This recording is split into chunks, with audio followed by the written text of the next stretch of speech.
गृण्वन्तो विश्वमार्यं गृण्वन्तो। 5 दिन 1 रात जब से वह मुख्य सेनापति हुआ था, लगातार लड़ता चला आया था। इससे भुजाएं थक गई थी। भीमसेन के शब्दों में वह ऋषियों की आवाज समझा। दुर्योधन से प्रतिज्ञा तो कर ही आया था कि तेरे कहने से शूद्र अयोग्य अधर्म युद्ध भी कर लूंगा, पर आखिर विद्वान था। सारी आयु और धनुर्वेद का ही तो उपदेश किया था। शास्त्रों के प्रयोग की अपेक्षा लड़ाई का आचार शास्त्र इस शिक्षा का अधिक महत्वपूर्ण अंग है। आज वही पहचान इनके इशारे हाथों से कर रहा था। इसे सहसा जान और अग्नि पैदा हुई। उसे प्रतीत हुआ सभी ऋषि मुनि चतुर्वेद के पुराने आचार्य उसके अपने पूर्वज अभिन्न आदि सुलोक से उसे धिक्कार रहे हैं। द्रोण, तू धर्मद्रोही है। अरे तूने अनभिज्ञों पर दिव्य अस्त्र चला दिए, तेरी मौत आ गई है। द्विज धाम, इस कुत्सित कर्म से रुक जा। द्रोण के हाथों ने शस्त्र उठाने से इनकार कर दिया। शस्त्र चलते ही न थे।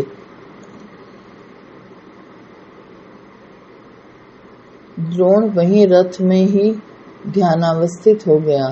धृष्टद्युम्न ने अवसर अनुकूल देखा, तलवार लेकर निरस्त्र आचार्य पर लपका।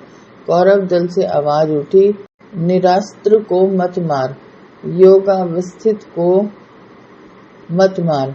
अर्जुन ने दौड़कर धृष्टद्युम्न का हाथ पकड़ना चाहा, पर उसके पहुंचने तक आचार्य का सिर धड़ से जुदा हो जमीन पर लुढ़कता कौरव दल में जा पड़ा। कुछ समय पीछे अर्जुन और धृष्टद्युम्न में इस विषय पर बहस हो गई, परंतु इस बात का जवाब अर्जुन के पास क्या था कि धर्म ध्वंस का श्री गणेश स्वयं आचार्य ने किया है। बालक अभिमन्यु की घात इस क्रूरता से कभी न होता यदि आचार्य इसका रास्ता कर्ण को न दिखाते। एक भोले भाले बालक पर 6 महारथियों का एक साथ आक्रमण, यह कौन सा धर्म था, कौन सा न्याय था। भूरिश्रवा ने सात्विकी को गिरा हुआ देखकर उसकी छाती पर पैर रखा और उसके सिर पर तलवार घुमाई। वह कौन सा न्याय था। भूरिश्रवा ने इससे पूर्व सात्विकी के 10 पुत्रों की हत्या के एक साथ की थी, परंतु इसका बदला सात्विकी ने नहीं लिया। इसकी चर्चा तक नहीं की। हाँ, जब भूरिश्रवा ने धर्म पूर्वक भरी सेना में उसका अपमान किया, तो सात्विकी ने भी उसके निरस्त्र शस्त्र होने की परवाह नहीं की।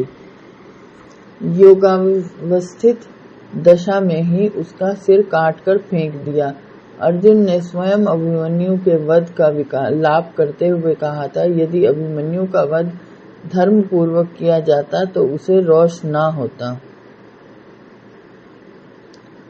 धृष्टद्युम्न के साथ अर्जुन ने युधिष्ठिर को भी आड़े हाथों लिया।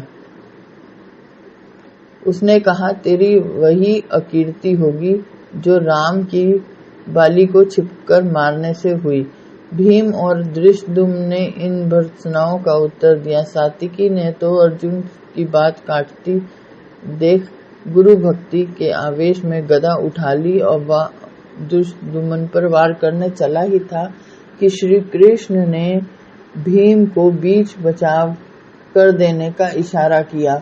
भीम ने पहले तो सात्विकी को बाहों से पकड़ा, फिर पांवों में गिर पड़ा। छठे पग पर कहीं सात्विकी रुका। सहदेव ने भी उसे समझाया कि अभी बहुत लड़ना है और फिर हम हैं कितने। वृष्णि और पांचाल ही आपस में लड़ पड़े तो शेष कौन रह जाएगा। इस समय 3 वंश ही तो मित्र हैं, वृष्णि, पांडव और पांचाल। हम हैरान हैं कि द्रोण की इस हत्या के कारण और सबको तो किसी न किसी रूप में दोषी ठहराया गया है, परंतु कृष्ण साफ अछूते छूट गए हैं। इन्हें किसी ने बुरा नहीं कहा। हाँ, भीम ने अर्जुन का मुंह बंद करने को इनका प्रमाण अवश्य दिया है। यदि युधिष्ठिर की अकीर्ति इस असत्य के कारण अमिट हो जानी थी तो कृष्ण की ही क्यों नहीं। तो और इन पर अश्वत्थामा को भी क्रोध नहीं आया। उससे कहा गया कि असत्य का मूल प्रस्ताव कृष्ण का था, वह बहुत गरजा है। उसने बदला लेने को कुछ समय प्रलयंकर युद्ध भी किया है। युधिष्ठिर आदि के विरुद्ध विष भी उगला है, परंतु श्री कृष्ण को अछूता छोड़ दिया गया है। अर्जुन भी इनसे नहीं बिगड़ा और ये सारे विवादों में चुप्पी ही साधे रहे। संभवतः इन्होंने देखा कि काम तो हो ही चुका है और युक्तियां पक्ष प्रतिपक्ष दोनों में प्रबल हैं। क्या अधर्म में पहले करने वालों को उसने ही प्रयुक्त किया था। अधर्म के हथियार से हारना नहीं चाहिए। अर्जुन कहता था नहीं, दूसरे का पक्ष था। हाँ, कृष्ण इस दूसरे पक्ष के थे।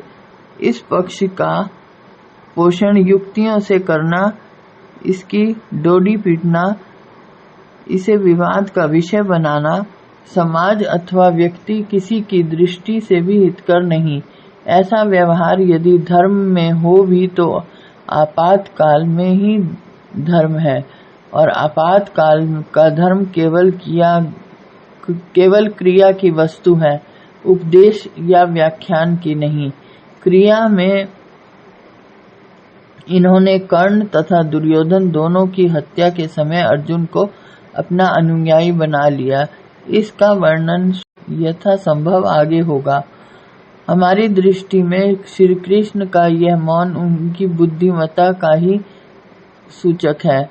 जितनी अन्य अवसरों पर उनकी सारगर्भित और युक्ति युक्त विकृतताएं हैं। असत्य का प्रस्ताव करते हुए भी अधिक हेतुओं से काम नहीं लिया। जो सोचना था अपने मन में ही सोच लिया। अश्वत्थामा की मौत की खबर आखिर थी तो असत्य ही ना। फल की दृष्टि से संभवतः ऐसा असत्य श्रीकर हो।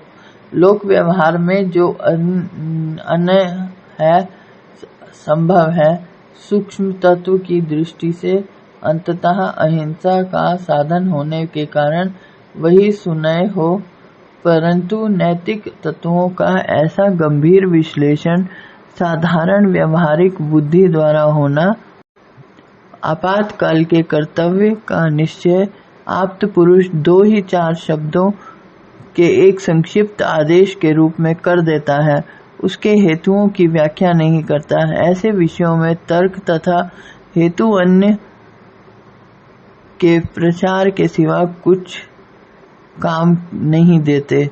यह आदेश आगे के लिए उदाहरण का काम भी नहीं थे।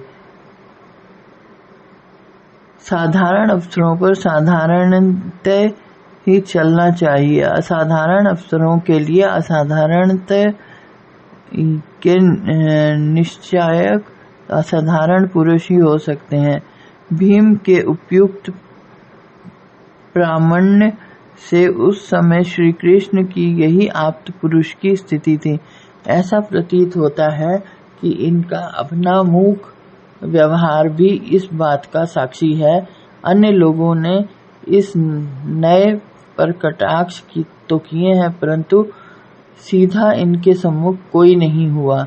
यह भी नहीं कि इन कटाक्षों का उत्तर श्री कृष्ण ने न दिया हो। हाँ, उस समय आग गर्म थी, उस पर घी नहीं डालना। आगे चलकर यथावर अवसर हम इस गुत्थी को सुलझाएंगे।